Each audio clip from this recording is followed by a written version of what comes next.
Bueno, una nueva conversación del Observatorio Social Republicano de la Universidad John F. Kennedy. Estamos hoy con un amigo, Julián Maradeo. Vamos a hablar sobre un libro muy interesante para los que trabajamos el republicanismo, porque entre otras muchas cosas habla de las formas en que los estados ven resentida su soberanía de una manera que no es una invasión como la Rusia-Irak, no es un ataque especulativo de los fondos buitres, es bastante más sutil, y desde ya les muestro, esta es la criatura que tienen que leer. Creo que es el séptimo libro, el octavo de Julián, se llama La DEA en la Argentina, una historia criminal. Julián, gracias por tu tiempo. Federico, el agradecido soy yo. Queremos que nos cuentes un poquito, para los chicos que por ahí no saben, la comunidad que no sabe.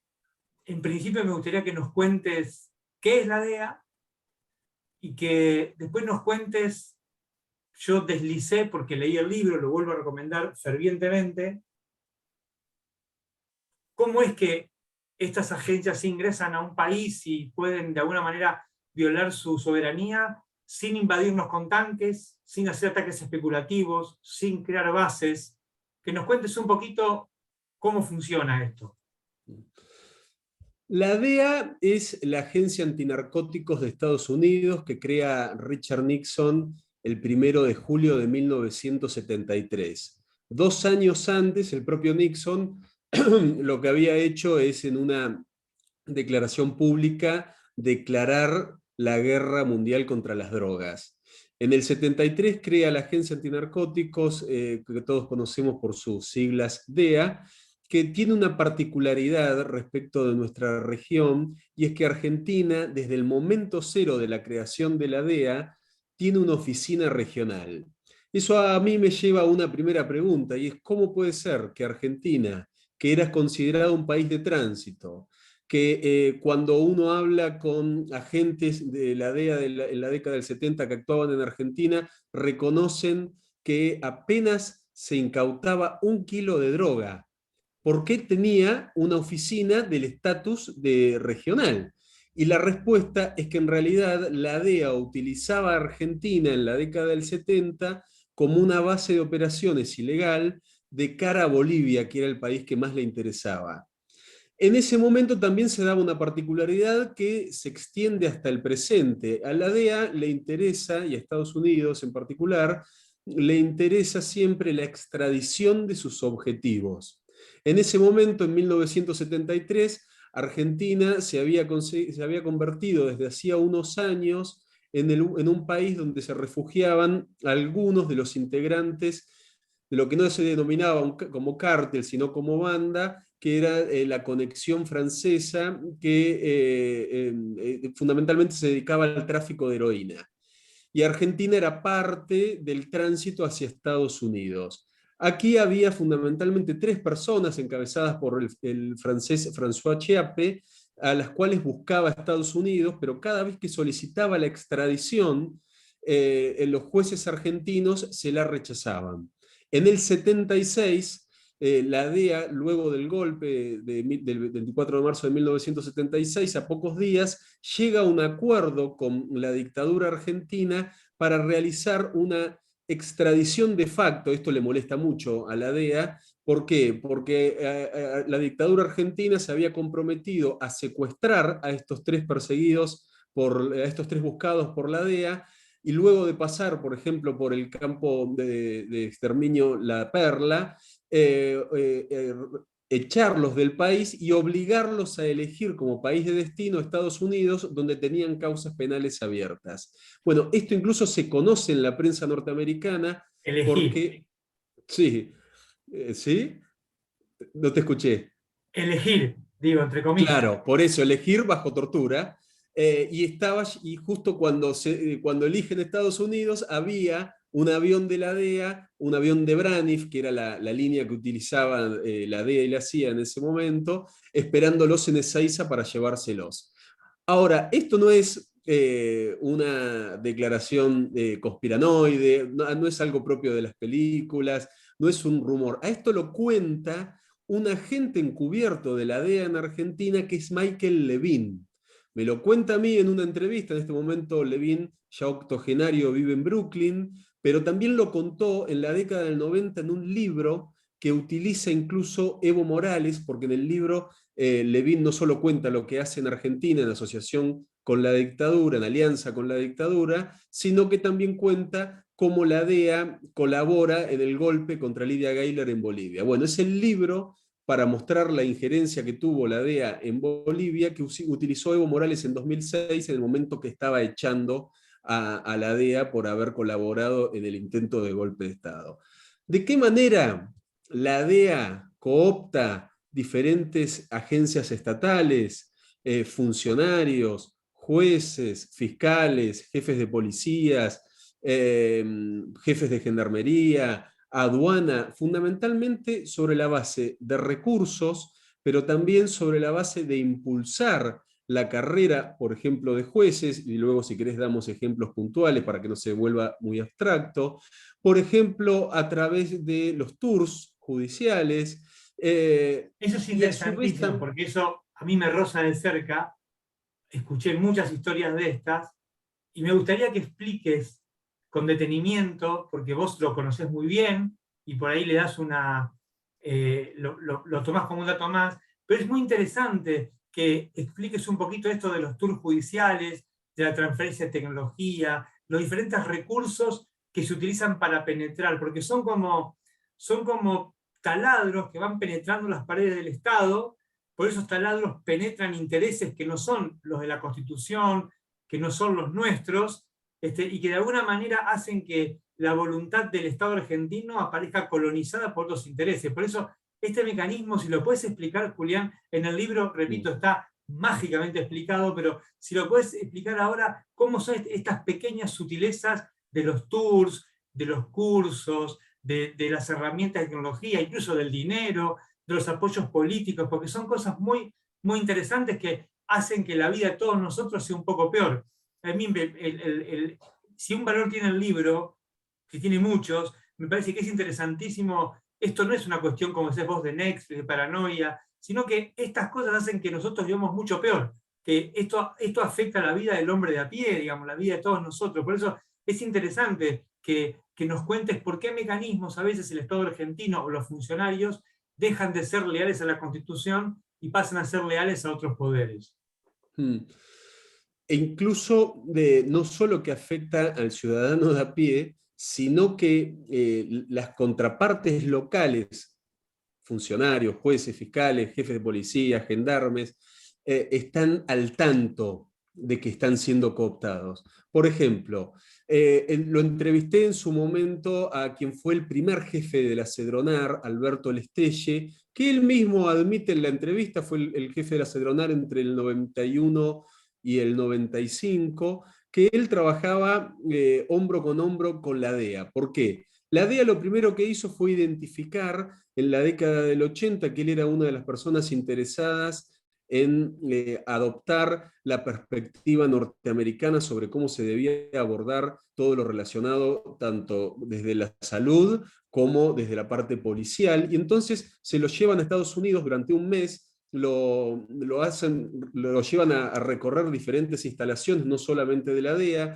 lo reúnen con los principales jerarcas de la DEA, pero también con funcionarios del gobierno de Estados Unidos muy importantes, y aparte le aseguran que cuando asuma iba a recibir los recursos necesarios, que no es solamente dinero, sino también transferencia tecnológica. En eso Argentina está bastante atrasada en comparación, ahora puede ser que haya algún acercamiento, pero está bastante atrasada en ese momento, en la década del 90, en comparación con lo que podía hacer Estados Unidos, y todo lo que dicen siempre los funcionarios que reciben la tecnología a través de donaciones, los diferentes tipos de convenios, es que en Argentina generalmente se realizan procesos muy largos para poder adquirir esa tecnología, mientras que cuando es a partir de una donación norteamericana, en este caso de la DEA, es algo muy rápido, es directo.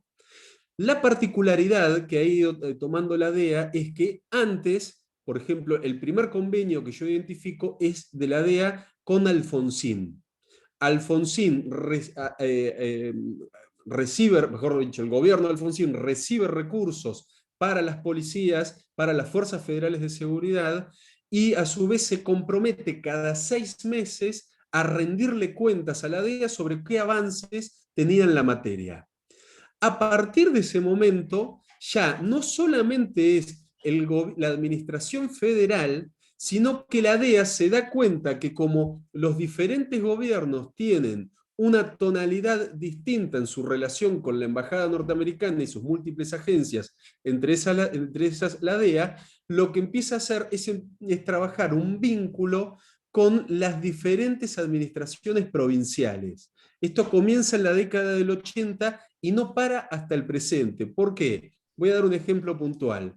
En 2012, luego del suceso del avión militar norteamericano que venía a formar a un grupo del GEOF, de la Policía Federal, lo que ocurre luego de eso es que se rompe, después de la incautación por parte del gobierno del material sensible que traía ese avión, lo que ocurre es que se rompe por completo el vínculo en materia de seguridad. Y entre otras cosas, la DEA se lleva a la mayor parte de sus agentes, reduciendo al número mínimo histórico en la oficina de Buenos Aires, a Montevideo se lo lleva. Bueno, en ese momento, cuando uno lee los diarios y hace un repaso histórico, se da cuenta que los diarios están diciendo está anulada la relación entre Argentina y en este caso la DEA. Bueno, estaba anulada, era nula, mejor dicho, era nulo el vínculo entre el gobierno nacional y la DEA, no entre la DEA y los gobiernos provinciales, al punto tal que yo pude ir viendo cómo en simultáneo varios gobiernos provinciales, mientras a nivel nacional estaba cerrado el flujo de información y demás, y esto se ve incluso en los informes anuales que publica la DEA, que tanto molestan a los funcionarios argentinos, se puede ver cómo los gobiernos provinciales van labrando distintos vínculos a partir de convenios para trabajar con la DEA, porque la DEA no solamente baja recursos, no solamente pone a disposición cajas de dólares en negro que no figuran en la contabilidad argentina y sí en la contabilidad norteamericana, sino que aparte todo lo que en cuanto a capacitación y demás, todo es mucho más fluido, mucho más rápido y sin tantas trabas como si se tuviese que respetar los pasos de la burocracia nacional. En el caso de los jueces, hay un abogado que es conocido como el abogado de los narcos, que es Carlos Broidman, que me recibió en su despacho y me regaló una definición que generalmente se le atribuyen a él, le ponen ese mote a él, que es el de abogado facilitador. Y este es uno de los elementos sobre cómo la DEA, en este caso, va cooptando a diferentes actores del sistema judicial. ¿Qué es el abogado facilitador? La DEA, como dijimos antes, uno de sus objetivos es el de extraditar a quien está buscando. Entonces, lo que hace es proponerle a los abogados defensores de sus objetivos, elijan un narco buscado por Estados Unidos, plegarse a su estrategia y a cambio impulsarlo o apoyarlo en lo que desee para su carrera, ya sea como un estudio muy relacionado con la embajada y las puertas que se abren en simultáneo, o por ejemplo en el caso de José Luis Imaz, que fue, mejor dicho, el abogado defensor de Julio César Pose, en 2020 convertido el primer informante reconocido oficialmente por la DEA, condenado en Argentina. Bueno, fue apoyado de tal manera que actualmente es juez del Fuero Penal Económico. Hay otros casos, y estoy tratando de ir a los casos actuales para que no sea algo lejano en el tiempo. Hace unos meses, reuniéndome con una fuente, estaba en el cierre del libro, con una fuente de la Policía Federal, me cuenta sobre una anécdota, pero que muestra en parte también lo complejo que puede ser empezar a intervenir para tratar de romper esta trama. Uno de los jueces que más trabaja con la DEA, y que si lo hiciera de una forma transparente no está mal, es el juez de Zárate Campana, Adrián González Charbay.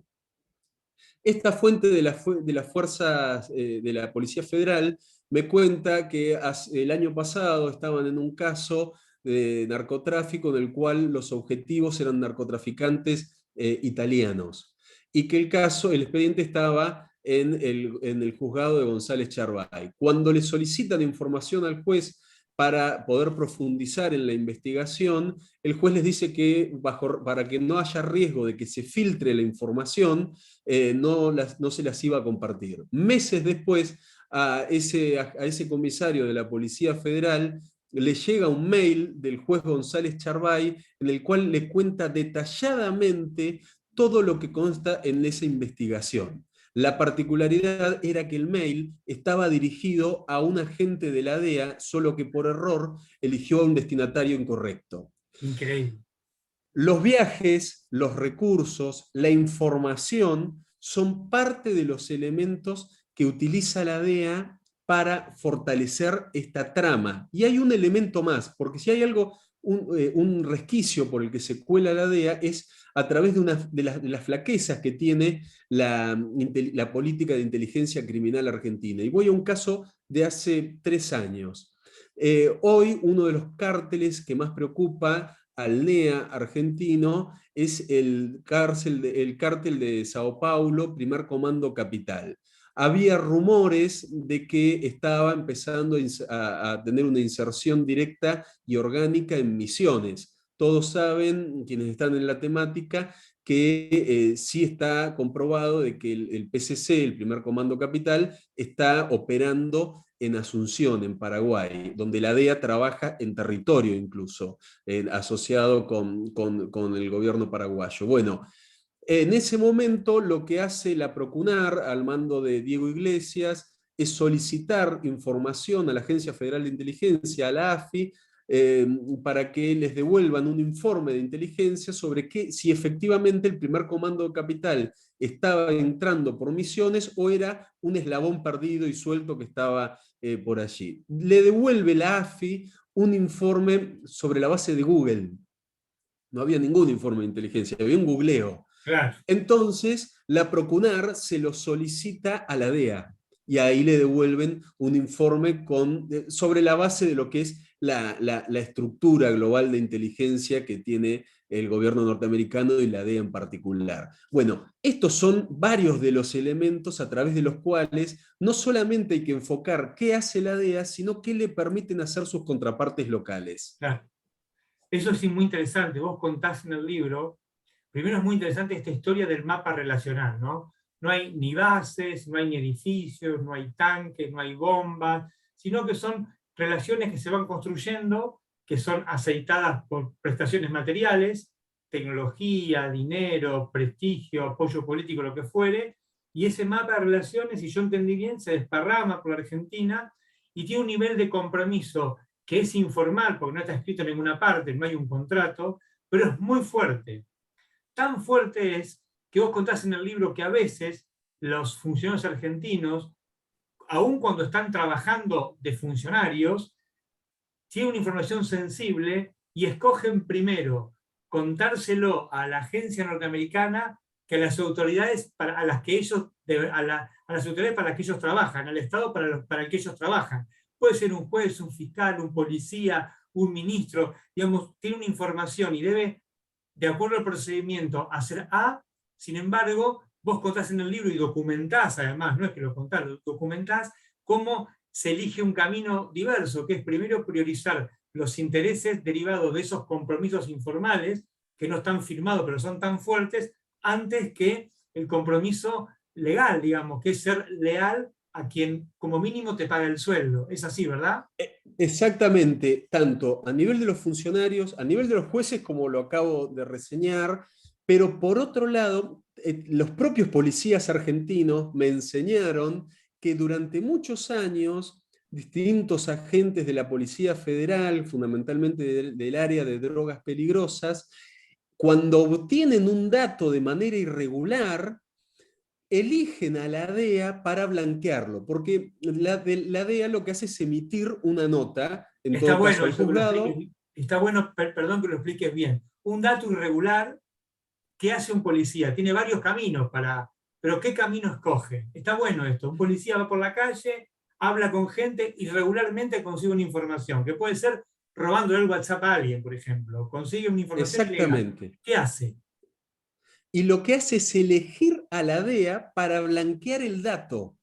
Entonces, en lugar de trabajar legalmente, ya con un punto de partida que es el de la ilegalidad, elige a la DEA, y la DEA, que sabe que a partir de ese momento ese agente le debe un favor, porque hay agentes que no quieren trabajar con la DEA. Por ejemplo, hay un ex comisario muy cercano al Fino Palacios que me dijo, me reveló en una entrevista en una estación de servicio, porque no quería que lo vieran con un periodista, me reveló que él se llevaba mejor con el FBI y la CIA que con la DEA, y que a los agentes de la DEA, por maniobras de estas características, le decían, ustedes son carne de calabozo, y que a la DEA, por supuesto, no le gustaba. Ahora, lo que él me explicaba es que la DEA va seleccionando y va tocando las puertas.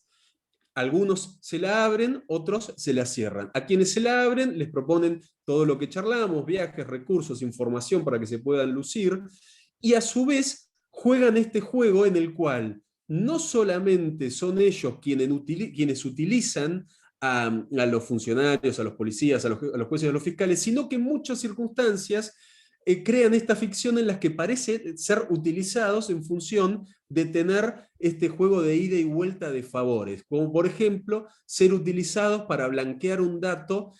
Hay quienes dicen, hay quienes sostienen dentro de la Policía Federal que incluso el gran operativo del que se jacta Patricia Bullrich, que es el operativo Bobinas Blancas, en el cual el protagonismo se lo lleva justamente el juez González Charvay de Zárate Campana y el jefe de la Federal en ese momento, que es muy cercano a la DEA, que ya está retirado, que es Néstor Roncaglia, nace justamente de esto, una nota de la DEA, pero a partir de haber obtenido irregularmente la Federal un dato sobre ese cargamento. Y yo voy a un ejemplo muy puntual de algo que está ocurriendo en el presente, porque para la DEA, la grieta política argentina no existe.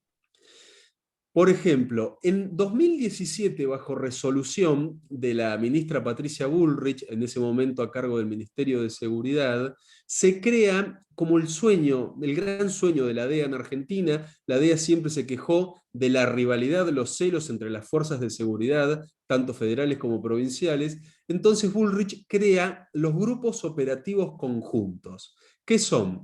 Son grupos compuestos por agentes de las diferentes fuerzas, en este momento funcionan en el NOA y en el NEA, a los cuales la DEA financia. Pero la DEA lo primero que hace con Bullrich es imponerle algo que va a figurar en la resolución y algo que no va a figurar en la resolución. Lo que figura en la resolución es la utilización de polígrafos, para lo cual la ministra crea una unidad de polígrafos, que es algo que se usa en las agencias norteamericanas, para medir supuestamente la idoneidad de los agentes que querían formar parte del GOC, de estos grupos operativos conjuntos. Lo que le impone ilegalmente la DEA, y esto está comprobado en documentos confidenciales a los cuales accedí del Ministerio de Seguridad Nacional, es que debían, en el proceso de selección, tener una reunión a solas entre los aspirantes a formar parte de estos grupos operativos que fueron creados en 2017, pero que siguen funcionando en 2022, y la DEA. O sea, agentes argentinos formados en las instituciones de seguridad argentinas que van a actuar en territorio argentino, conducidos y seleccionados por la DEA. Pero a su vez, en estos documentos confidenciales a los cuales accedí del Ministerio de Seguridad Nacional, se constata que la DEA, como desde hace muchos años lo venía haciendo, puso una caja de dólares en negro a disposición de estos agentes, de estos grupos operativos conjuntos, que no figuran en la contabilidad argentina, pero sí figuran en la contabilidad norteamericana. Y como frutilla del postre, en estos documentos del Ministerio de Seguridad consta que los jefes de las fuerzas de origen, por ejemplo, el jefe de la policía salteña, el jefe de la policía de Misiones, le solicitaron casi a modo de ruego al Ministerio de Seguridad Nacional que les informe qué estaban haciendo sus agentes con la DEA. Ahora bien, hace 2 meses Aníbal Fernández acaba de anunciar que estos grupos operativos conjuntos creados en 2017 por Bullrich, que funcionan de la manera que acabo de mencionar, se van a expandir del NOA y NEA a 7 puntos más en el país. Es muy interesante eso, para no caer en esa grieta tonta que hace que veamos las cosas siempre con los ojos tapados, ¿no? Es un mérito del libro, porque lo que está en juego, en rigor de verdad, es la soberanía nacional. Y lo que está en juego es la autonomía de las instituciones, que son cooptadas por intereses que no son las de las grandes mayorías de los argentinos. Y es muy interesante también, no, yo diría, ser conscientes que una intervención para pensar en algo, porque vos acabas de describir toda una mecánica de funcionamiento que está instalada, que ha perdurado en el tiempo, que está sedimentada, que francamente está tan sedimentada y atraviesa a todas nuestras élites políticas que es difícil pensar en una vacuna que nos permita recuperar la soberanía. Pero digamos, la única intervención que tenemos para esto es realmente crear instituciones fuertes y blindarlas frente a esos intereses privados. Contra esto no hay ni leyes, no hay grandes vacunas, digamos. Tiene que ser, en principio, una fuerte decisión política del Estado Nacional en su conjunto, de tomar el toro por las astas y blindarse a injerencias extranjeras que además, en rigor, bajo esa figura difusa de la guerra contra el narcotráfico o la guerra contra el terrorismo o esos enemigos que son medio invisibles, en realidad lo único que se permite es que todo lo que es público, lo que es de la gran mayoría, lo que es de todos los ciudadanos argentinos, termine siempre trabajando direccionado para intereses muy particulares que muchas veces esconden más bien negocios o bienestar personal, porque ni siquiera es una guerra contra un enemigo para colaborar con una potencia extranjera. Muchas veces me imagino yo, y después de leer el libro, sobre todo queda claro que son como pequeños kioscos que van montando algunos argentinos con algunos extranjeros, con tipos que dicen representar a determinada organización internacional, pero que en definitiva no tienen nada que ver con la guerra contra las drogas. Y si algo queda claro después de leer el libro, que la guerra contra las drogas que empezó en los años 70 con Nixon, como vos decías, son básicamente una gran excusa para hacer un montón de cosas que en el fondo poco tienen que ver con combatir el crimen, ¿no? Más bien, como lo señala la bajada del libro, se emparenta más con la comisión de crímenes que con la prevención de crímenes. Y esta es mi última reflexión. Quiero escuchar qué pensás. Hay es tal el grado de violación de la soberanía de manera sistemática, incluso cada vez más compleja y con la anuencia de la contraparte local, que incluso nos olvidamos, pasamos de largo decir qué es lo que dicen los acuerdos bilaterales de qué tiene que hacer la DEA en Argentina y qué es lo que sería legal. La DEA en Argentina solamente en este momento puede compartir información y cooperar, por ejemplo, a través de los cursos de capacitación, donación de equipos. Es lo único que puede hacer la DEA en Argentina. Por ejemplo, no puede contratar investigadores a los cuales fue cooptando de las fuerzas federales de seguridad. Hay un nombre en particular que a mí me interesa, porque aparte sigue activo y pude charlar con él, que es el de Carlos Gutiérrez. Carlos Gutiérrez fue, entre el 97 y el 2008, el oficial de enlace en Frontera Norte, en la triple frontera, entre la DEA y Gendarmería. Él respondía a Gendarmería. En 2006 se retira de Gendarmería y la DEA lo que hace es contratarlo como investigador. ¿Por qué? Porque la DEA, a diferencia de otros países como México, Colombia o Paraguay, no puede intervenir en territorio, no puede actuar en territorio, no puede ir junto a nuestras policías en determinadas operaciones. Entonces lo que hace es contratar argentinos que lo hagan por ellos.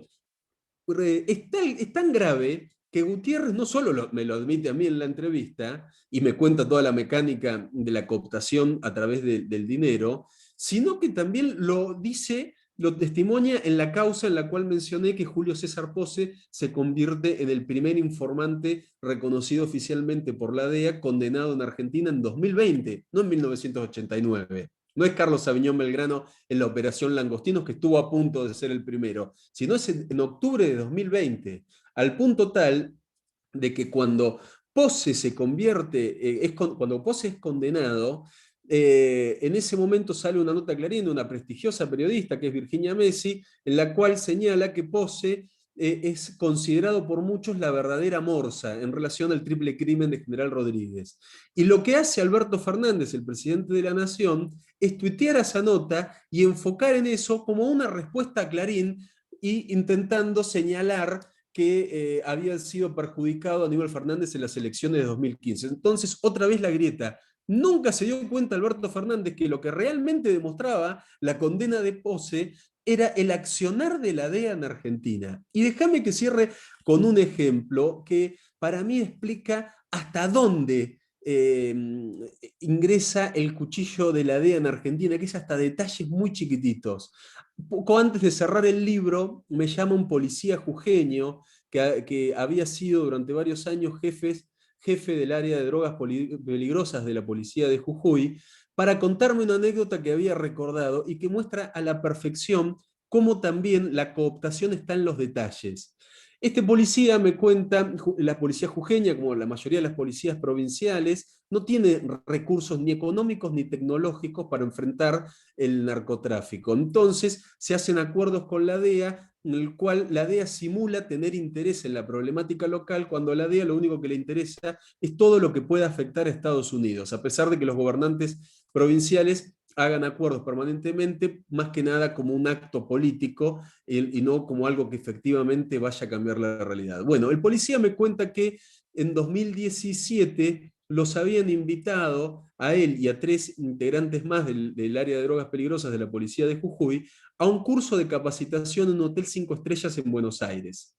Y que en ese momento, más allá de, por supuesto, garantizarles todos los pagos cubiertos, todos los gastos cubiertos, les había dado a cada uno de los policías jujeños y seguramente al resto de los policías de las provincias que habían sido convocados, $1.000 para sus gastos durante esos días, para los gastos personales. El policía me cuenta que por supuesto volvieron a Jujuy, se lo comentaron a sus colegas y hacían cola para anotarse a los cursos de la DEA. Es prácticamente imposible resistirse ante eso. Y hay un elemento más, Federico, y con esto cierro así no te quito más tiempo. La mayoría de los entrevistados que ocupan un lugar jerárquico, fiscales, jueces, funcionarios, policías, casualmente se pusieron, incluso a pesar de que las entrevistas no fueron en simultáneo, se pusieron de acuerdo en algo. ¿Cómo es la relación con la DEA? Se trata de una cuestión de tono, me decía la mayoría. Entonces yo, ¿qué es una cuestión de tono?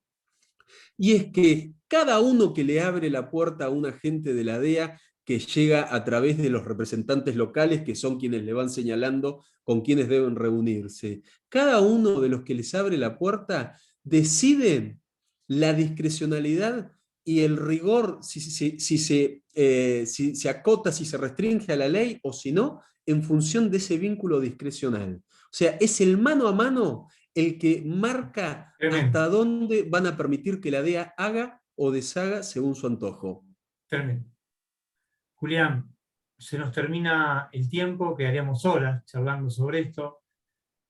Julián Maradeo, la DEA en la Argentina, una historia criminal, Planeta, se lo recomendamos fervientemente, ojalá lo disfruten y ojalá podamos hacer una nueva reunión dentro de un tiempo y nos cuentes más detalles y sobre todo algunas cosas que seguramente quedaron fuera del libro por una cuestión de diseño editorial, pero que deben ser tan o más ricas que el texto en sí mismo, que es muy bueno, que es muy triste leerlo, pero que es necesario leerlo, porque si queremos recuperar el gobierno de la ley, tenemos que aprender por qué mecanismos la ley es violada. Julián, muchas gracias.